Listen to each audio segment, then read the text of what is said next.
दिलावर जी प्रदेश के नहीं बाकी किसी भी देश या प्रदेशों में से सबसे घटिया बयान देने के लिए उनका नाम काले अक्षरों में इतिहास में लिखा जाएगा।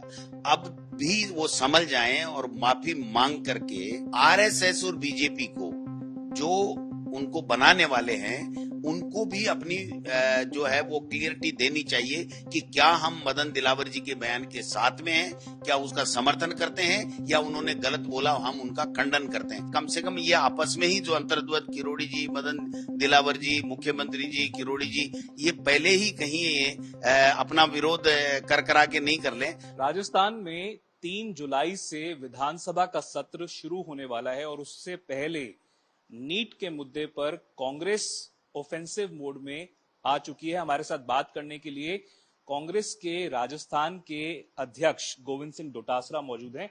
गोविंद सिंह जी, क्या स्ट्रैटेजी रहेगी विधानसभा सत्र के दौरान कांग्रेस की नीट के मुद्दे को लेकर सरकार को घेरने के लिए? देखिए, नीट का मुद्दा देश के नौजवानों का सबसे प्रमुख मुद्दा है और लोकसभा में भी और राज्यसभा में भी हमारे नेता प्रतिपक्ष आदरणीय राहुल गांधी जी और खड़गे साहब ने भी उसको पूरे विपक्ष को साथ लेकर के उठाया है।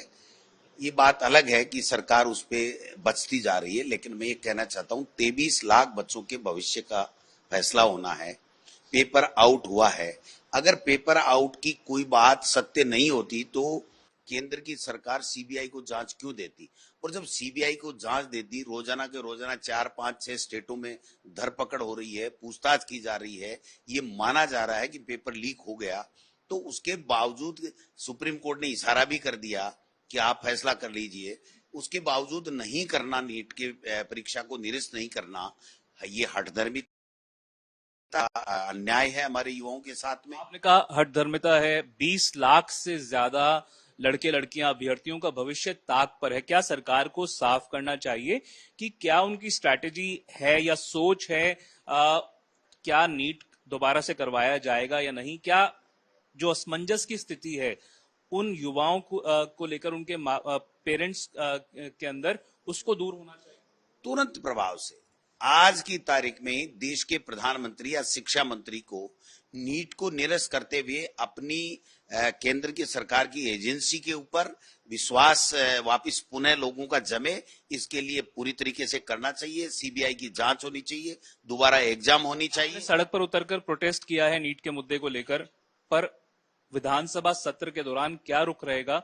क्योंकि विपक्ष है, हमने नीट के मुद्दे के ऊपर प्रदर्शन किया और उस प्रदर्शन में झूठे 2 मुकदमे भी खाए, लेकिन राजस्थान की विधानसभा में जब तक केंद्र की सरकार इसको निरस्त नहीं कर देती तब तक हम लोग हमारा संघर्ष, हमारी जो विरोध है वो जारी रखेंगे, हमारी मांग जारी रहेगी।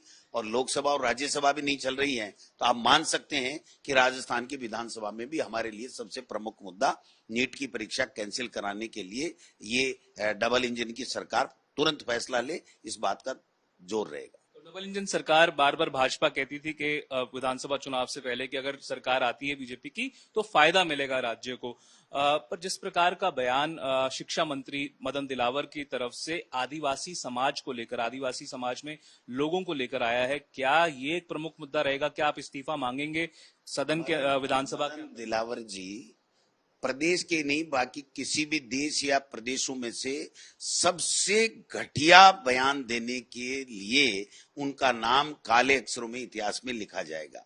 अब भी वो समझ जाएं और माफी मांग करके और वो इसको ठीक कर सकते हैं, वरना विधानसभा हो चाहे कहीं भी ये मदन दिलावर जी जाएंगे तो ये बात बिल्कुल पूरी पुरजोर तरीके से विरोध किया जाएगा।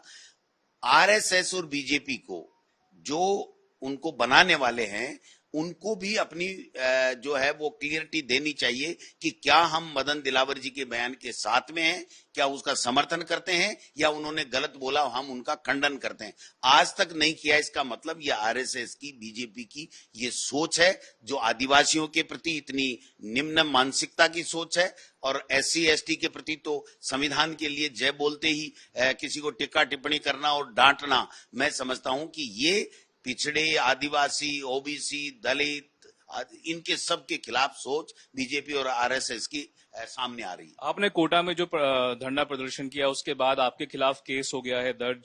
क्या ये द्वेषपूर्ण राजनीति है आपके हिसाब से? किस प्रकार से देखते हैं? 100%। 2 बजे की घटना और 10:40 के ऊपर मुकदमा आईजी के दबाव में एसपी और तमाम पुलिस को बुला करके कराना और झूठा मुकदमा दर्ज कराना, वहां न कोई झगड़ा हुआ, न कोई फसाद हुआ, न किसी के कोई राजकीय कार्य में बाधा डाली गई।